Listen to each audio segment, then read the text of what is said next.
कांग्रेस के पूर्व नेता आचार्य प्रमोद कृष्णम ने राहुल गांधी और अखिलेश यादव को बड़ा नेता बताते हुए तीखा हमला किया। उन्होंने कहा कि अफसोस की बात यह कि पाकिस्तान, तालिबान और चीन के बहुत बड़े आशिक हैं। ये आशिक आवारा हैं और इनका इलाज होना चाहिए।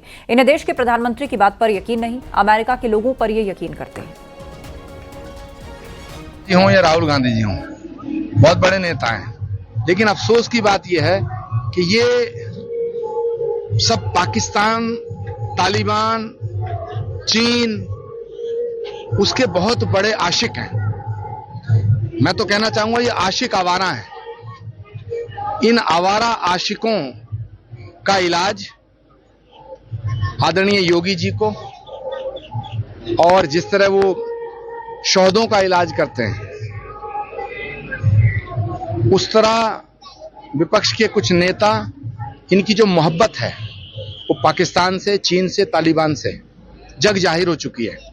इसीलिए ये भारत की सेना पे यकीन नहीं करते, भारत के संविधान पे यकीन नहीं करते, भारत की संसद का सम्मान नहीं करते, भारत के प्रधानमंत्री का सम्मान नहीं करते, भारत का प्रधानमंत्री जो कहता है उस पर यकीन नहीं करते, हिंदुस्तान का प्रधानमंत्री जो कहता है इन्हें उस पर यकीन नहीं है।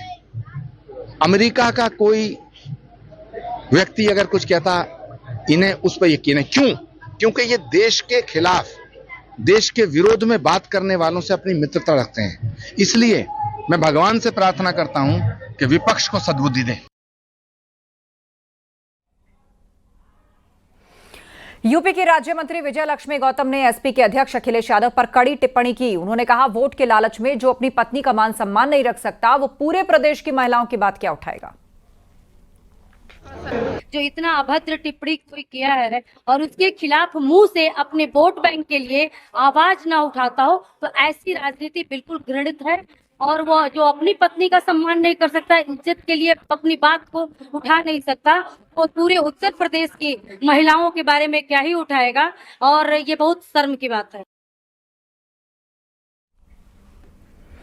समाजवादी पार्टी सांसद डिंपल यादव पर अभद्र टिप्पणी के बाद देश भर में राजनीति गरमाई है। श्री कृष्ण जन्मभूमि संघर्ष न्यास के अध्यक्ष दिनेश फलाहारी महाराज ने बड़ा बयान दिया। उन्होंने अभद्र टिप्पणी करने वाले मौलाना साजिद रशीदी की दाढ़ी का मुंडन करने, उनके चेहरे पर गाय के गोबर का लेप वाले को 21 लाख रुपए इनाम देने का ऐलान किया है।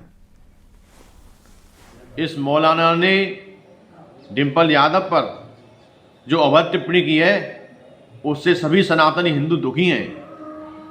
हमारा ऐलान है कि जो भी हिंदू शेर इस मौलाना की दाढ़ी काटेगा और उसके चेहरे पर देसी गौ माता के गोबर का लेप करेगा, उसको श्री कृष्ण जन्मभूमि संघर्ष न्यास की तरफ से 21 लाख रुपए का इनाम दिया जाएगा।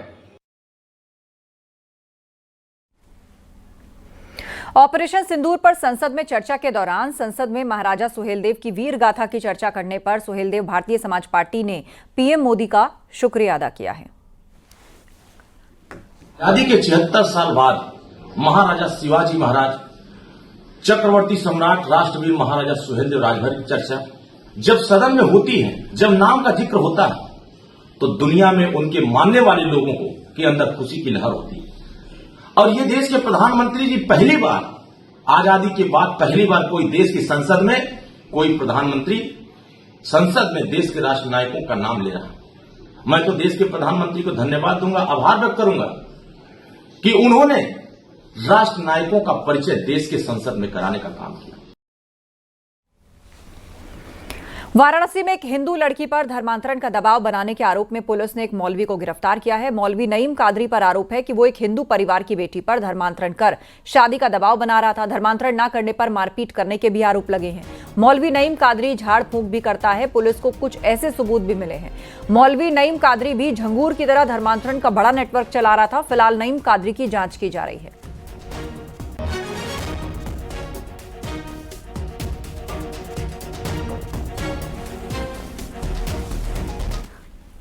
बीजेपी सांसद त्रिवेंद्र सिंह रावत हरिद्वार और ऋषिकेश में लगने वाले ट्रैफिक जैम का समाधान करने की कोशिश में जुटे हैं। इसके लिए उन्होंने केंद्रीय मंत्री नितिन गडकरी से मुलाकात कर हरिद्वार के चंडी पुल से मोहन चट्टी होते हुए बद्रीनाथ मार्ग तक नई सड़क बनाने की मांग की, ताकि हरिद्वार ऋषिकेश में जाम से छुटकारा मिले।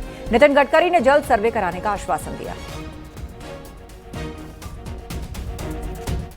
श्यामपुर से हम हरिद्वार की तरफ आएंगे पुराने मार्ग पर, तो चंडी पुल जो नया पुल बन रहा है, जहां पर पुराना पुल बिल्कुल अगल बगल में है, वहां से सीधे स्वर्गाश्रम से मोहन चट्टी और मोहन चट्टी में वहां से गंगा जी को पार करते हुए फिर बद्रीनाथ मार्ग पर, उससे जो हमारा नेपाली फार्म से लेकर और ऋषिकेश तक, और जब ज्यादा धार्मिक यात्रा रहती है, बद्री केदार की यात्रा रहती है, तो उस दौरान ये भानियावाला, अठूरवाला, रानी पोखरी, ये पूरा इलाका जाम से त्रस्त रहता है।